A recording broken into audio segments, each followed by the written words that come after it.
नमस्कार, मैं वीरम देव और आप देख रहे हैं द खटक। कल और परसों जो पाली जिले के बालराई में डीएनटी व पशुपालक समुदाय के द्वारा माँ पड़ाव रखा गया था। जो 10 सूत्रीय मांगे थी, शिक्षा, बेरोजगारी से लेकर तमाम जो आवासीय पट्टे हैं उनको, जो शिक्षा के क्षेत्र में भी आरक्षण मिले, जो राजकीय सेवाएं हैं उसमें भी उनको है जो हिस्सेदारी मिले, उनको आरक्षण मिले। और इन तमाम जो मांगे हैं वो सरकार के सामने रखी थी। उन्होंने है जो इन मांगों को लेकर वहाँ पर माँ पड़ाव किया था और माँ पड़ाव को लेकर बालराई हाईवे पर उन्होंने एक विशाल है जो जन आंदोलन के रूप में वहाँ पर माँ पड़ाव रखा गया था, और जिसको लेकर जो वहाँ पर पहले से ही तैयारियां कर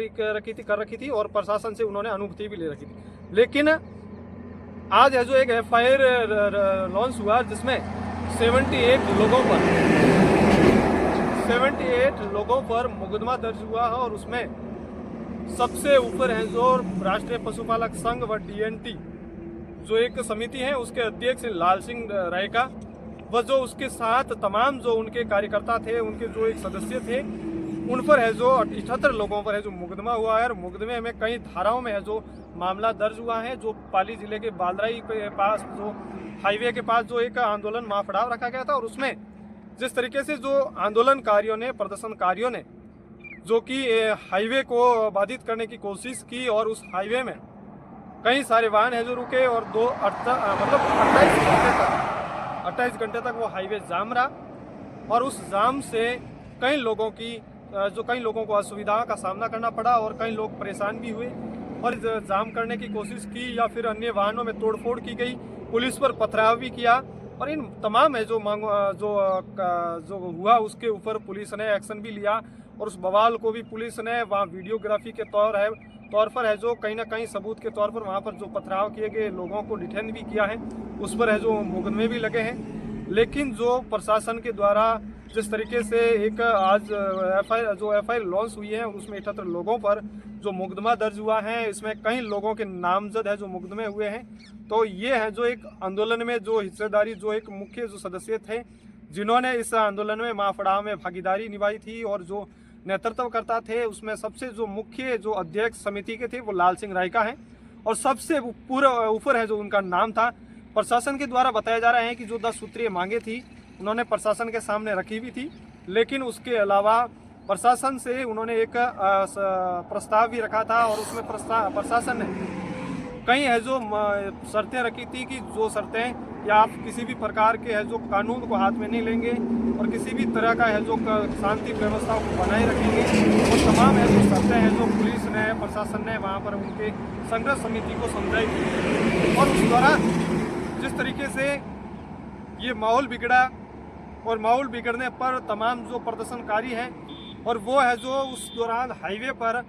आए, और हाईवे पर जो आवागमन करने वाले जो वाहन थे उन्हें रोका, और उन पर है जो पथराव भी किया, पुलिस पर भी पथराव किया, और बाद में पुलिस ने लाठी चार्ज भी किया। तो कहीं ना कहीं एक बार जो माहौल हुआ था वो पूरा का पूरा गर्मा चुका था, और कई लोग हैं जो उसमें बताए जा रहे हैं कि घायल भी हुए थे, पुलिस जवान भी उसमें घायल हुए थे। तो इस दौरान जो मामला बिगड़ा था उसको लेकर प्रशासन अलर्ट मोड पर था। दूसरे दिन जिस तरीके से जो आंदोलन खत्म हुआ, और तो खत्म होने में कई जो शर्तें थी वो सरकार ने 3 मुख्य बिंदुओं पर है जो सरकार और उस जो संघर्ष समिति थी उसकी सहमति बनी है, और उनको है जो 26 नवंबर को जयपुर में बुलाया है, और उसमें मंत्रिमंडल व तमाम जो प्रतिनिधि मंडल हैं वो वहाँ पर बैठक करेंगे। लेकिन कहीं ना कहीं एक सवाल खड़ा होता है कि जिस तरीके से 78 लोगों पर जो एक मामला दर्ज हुआ है, जो पुलिस पर पथराव किया गया, जो वहाँ हाईवे था उस हाईवे को रोकने की कोशिश की गई, और वहाँ पर जो आवागमन करने वाले वाहनों को बाधित किया गया, तो तमाम जो इतने जो एक पुलिस एफआईआर में जो इसमें लाइनें लिखी, उन लाइनों में कुछ ना कुछ ये जो कारण है वो उन लोगों की जो शर्तें रखी गई थी उस शर्तों के खिलाफ था, कि जो शर्तें पुलिस के सामने या प्रशासन को उन्होंने बताई थी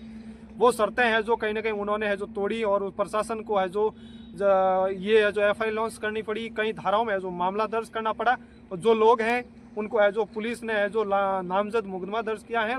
आज पाली पुलिस ने 78 लोगों के अगेंस्ट में एफआईआर दर्ज की है जो महापड़ाव से रिलेटेड हैं। मैं सभी मीडिया के माध्यम से सबको बताना चाहता हूँ, ये सरकार की दमनकारी नीति है। अपने अधिकारों के लिए, लोकतांत्रिक अधिकारों के लिए कोई आवाज़ उठाता है उसको इस तरह से दबाने की कोशिश करती है हम दबने वाले नहीं हैं। फिर मैं बताना देना चाहता हूँ, हम अपने हक और अधिकार छोड़ेंगे नहीं। इसलिए सरकार के मीडिया के माध्यम से सरकार को बताना चाहता हूँ कि आप हम पे ये दमनकारी नीति मत कीजिए, हमारे हक और अधिकार हमें दीजिए। हम किसी भी हालत में हक और अधिकार की लड़ाई छोड़ेंगे नहीं और लड़ेंगे। आप कुछ भी कर लीजिए, लेकिन लड़के रहेंगे और जीत के रहेंगे। धन्यवाद।